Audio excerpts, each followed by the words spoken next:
government were determined to resuscitate our motor vehicle industry, to assemble these vehicles locally. So Quest Motors is at the core of that strategy. In this factory here, they can make any model, frankly.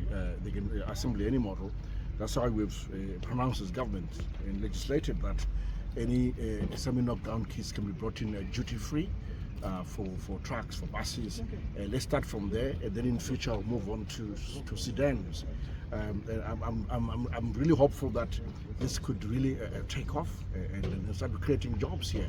We had over 1,000 people employed here, when this factory was running at full throttle. People from Sakuva area here in Mutare were working here. Families were supported here. And when the company went down, all those families lost an income, a livelihood, and we want to deal with that as government. So we're determined that Quest Motors going forward to be resuscitated. And what of at Manica boards? How did you feel? How they are struggling as well with exports? How's the situation there? It was interesting to visit Manica boards here, which is a very important company based here in Mutare. Come that's doing a value addition of our timber, right from the raw timber all the way to the boards that they make, the doors and so forth. And we're pleased to see that they're exporting as far as Australia. What the company was able to explain to us was some of the challenges they face in terms of the impact of regulatory costs. Regulatory costs are high, so we as government are working on a program to deal with those. That's what we call the cost of doing business, and the program to try to deal with that. They mentioned something more structural as a company, which struck me, which was really the fact that there isn't enough trees being grown. We love our macadamia and the US dollars we earn from the export of macadamia, avocado, coffee and so forth. But this is taking away land and energy from the simple growing of trees.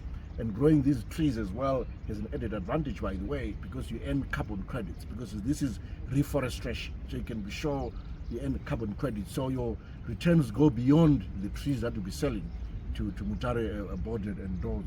So it's a company with incredible potential. It's functional.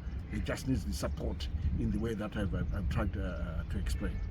Okay. And, lastly, I think one of the major issues that was raised throughout the conference was on support of local industry. Here they're also talking about something like Buy Zimbabwe. We heard it before. What can be done to show some bit of protectionism or support locally? In the conference that we launched here, it's a conference series at provincial level that we launched with the first one here in Manicaland. Clearly the notion of supporting local industries is at the core of what we're trying to do.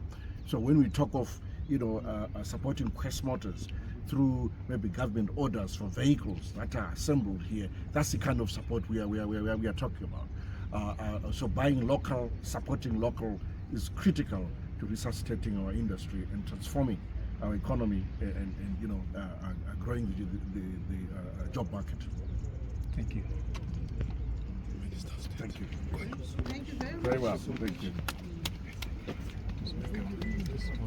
Honorable Resident Minister Gaza, what is your perception after hosting such a successful conference, which seems to be creating a lot of debate and motivation to the business community? As Manicaland, we're on cloud 9. Manicaland's economy is on rebound, like it's happening in the whole country. We are very much indebted to the President, Dr. Emerson Mnangagwa, with the environment that he has created in this country, where we have industries that were struggling before are beginning to come up for real. Here we at Quest, this company has been facing challenges before, but we are happy that the government is coming through the Minister of Finance and Investment Promotion. It's going to be, this company is being revamped, and revamped for sure.